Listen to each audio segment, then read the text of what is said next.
বন্ধুরা, আজ আপনারাই বলবেন আমি কি কি খাবার নিয়ে এসেছি আপনাদের মাঝে। খাওয়া দাওয়া শুরু করে দিলাম কিন্তু, ঠিক আছে?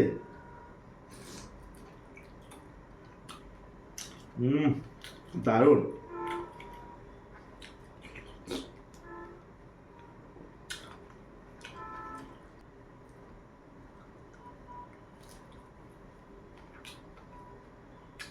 খাবার খাওয়াটা আনন্দের বিষয়, তৃপ্তির বিষয়। মজা করে না খেলে কি করে আনন্দ লাগবেন বলুন? যেই খাবারটা খান, মজা করে খান, আনন্দ করে খান, সবার সাথে ভাগ করে খান, আনন্দ খুশি বিলিয়ে দিন। সবাই ভালো থাকবেন, সুস্থ থাকবেন। আমার মতো এইরকম খাবার প্লেট সাজিয়ে নিয়ে কষান দেবেন, অবশ্যই কষান দেবেন। সবাই আমার ভিডিও দেখবেন। সবাইকে অসংখ্য ধন্যবাদ।